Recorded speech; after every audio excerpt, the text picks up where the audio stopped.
En manchette aujourd'hui, deuxième jour de procès pour le présumé meurtrier Philippe Leclerc et fusion à venir pour Piémont Lithium et Sayona Mining.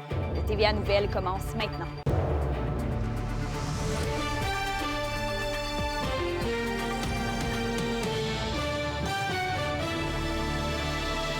Bonjour tout le monde et voici votre TVA Nouvelles.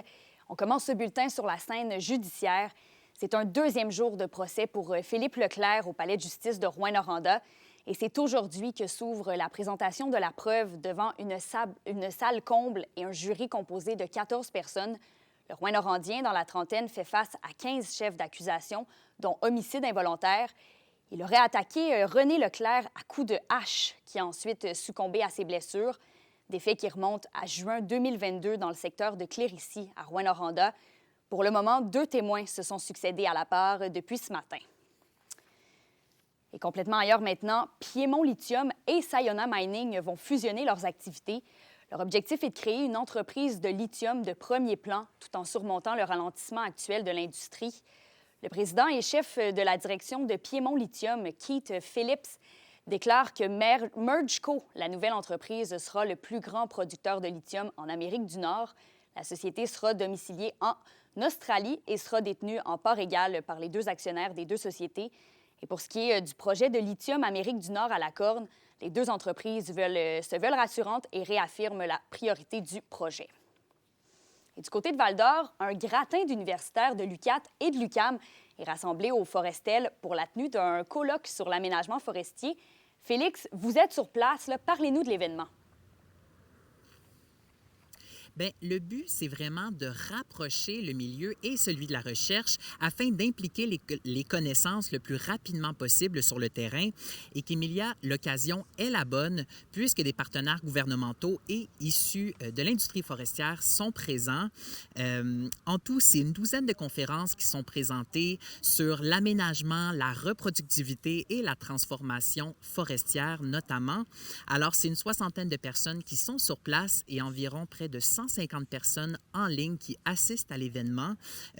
Alors, je laisse le porte-parole du colloque mettre en lumière qu'est-ce qui est né concrètement de ce là dans les dernières années. On est devenus les spécialistes de la compréhension des feux de forêt sur la régénération. Et ça, aujourd'hui, la plupart des outils qu'on a développés sont en utilisation auprès de nos partenaires gouvernementaux et l'industrie.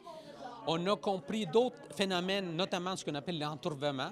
Et donc, depuis 20 ans, on parlait au début que la forêt, dans certaines conditions, quand la tourbe est très épaisse, ne poussait pas les arbres après la coupe. Et Félix, quels sont les types de projets qui vont être présentés aujourd'hui? Eh bien, l'étudiante au doctorat en écologie forestière à l'UQAT, Iba Merzuki, présente son travail sur l'utilisation des fertilisants organiques, dans la reproductivité de la forêt après le passage de coupe forestière.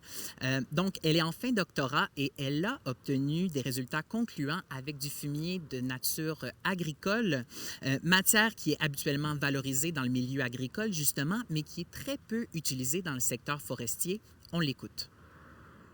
Oui, je m'attends à ce que, par exemple, comme aujourd'hui, c'est une conférence où on va plus vulgariser les résultats, partager les résultats aux différents partenaires qui sont présents et qui ont aussi contribué au financement de cette recherche. Donc on aimerait, ça serait souhaitable que ces résultats se transfèrent vraiment sur le terrain en quelque chose de beaucoup plus concret, applicable en contexte d'aménagement.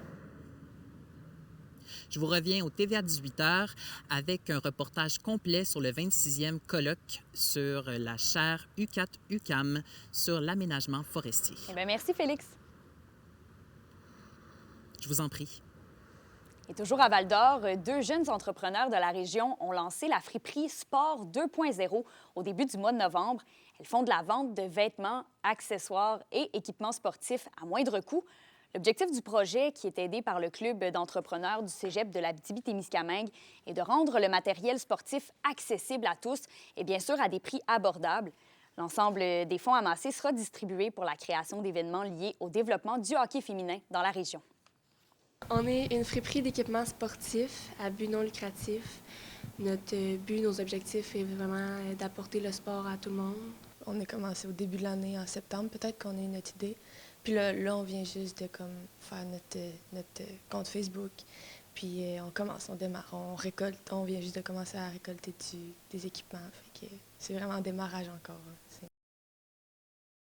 La question du jour TVA, une présentation de Mobilier Bélan qui vous offre depuis plus de 50 ans un service de qualité et un grand choix de matelas, mobilier, électro au prix compétitif que vous recherchez. À la question du jour, on vous demande, trouvez-vous que les jeunes entrepreneurs sont suffisamment accompagnés dans la région? Pour voter et commenter, rendez-vous au tvaabitibi.ca.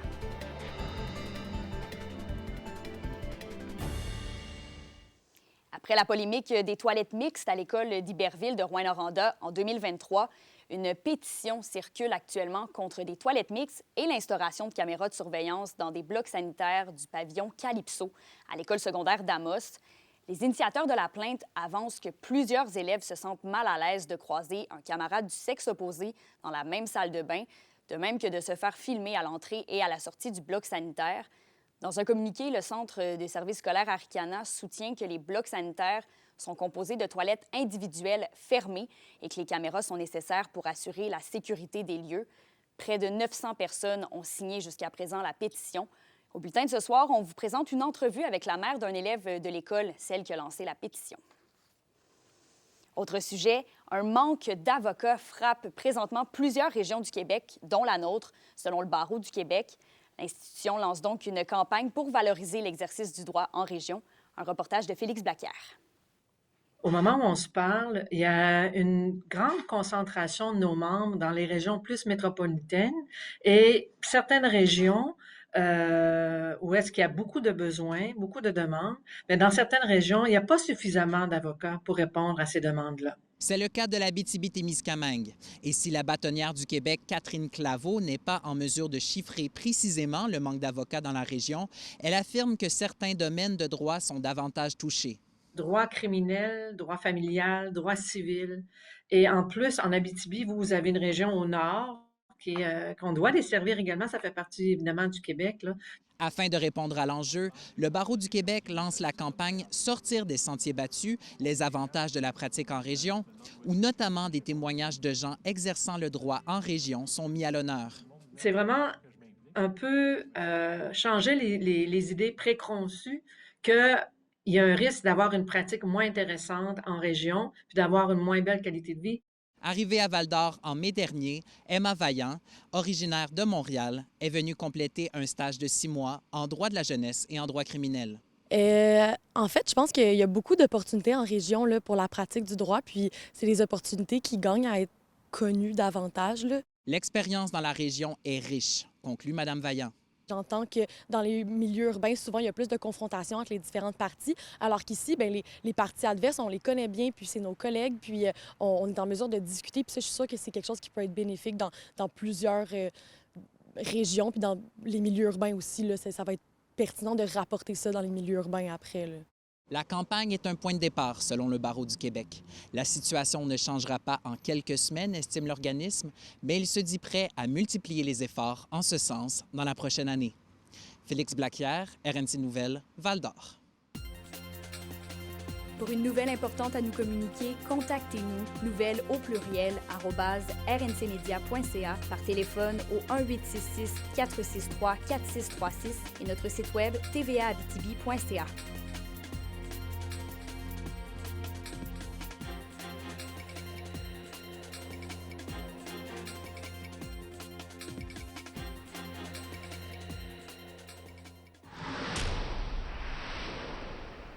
Au culturel, la pièce Perruche du Théâtre de l'Œil sera présentée demain soir au Théâtre des Esquerres d'Amos.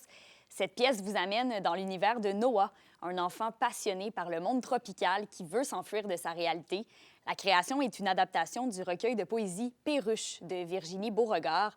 Le billet est au prix de 18 $ pour les adultes et les enfants, mais un accompagnateur par enfant ou un groupe d'enfants aura un billet gratuit offert par le Théâtre des Esquerres. C'est mission accomplie pour la première saison estivale du programme Circonflexe. C'est du moins l'avis de l'organisme Loisirs et Sports Abitibi-Témiscamingue.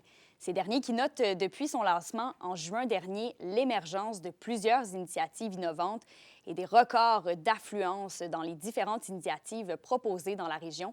C'est donc 8 projets, dont Récréo-Osisco à Rouyn-Noranda, la forêt récréative Vallée de l'Or et Coop de l'arrière-pays Témiscamingue qui ont pu profiter des retombées du programme. Et en tout, 296 000 $ ont pu être distribués depuis la création du programme. Et au hockey, pour la première fois cette saison, les Huskies de Rouyn-Noranda font partie du top 10 des puissances de la Ligue canadienne de hockey.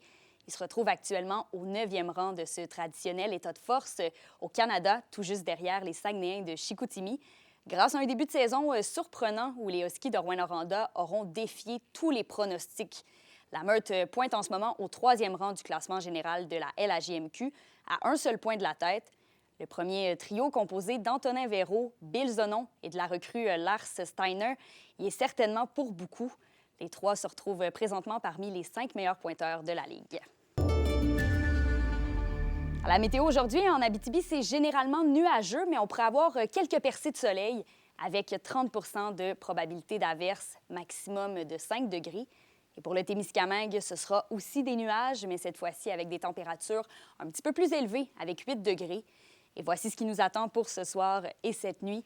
Plus au nord, c'est toujours des nuages avec 40 % de probabilité d'averse au cours de la nuit. Les températures stables près du +4. Et plus au sud, c'est de la pluie intermittente qui va débuter après minuit, minimum de +4.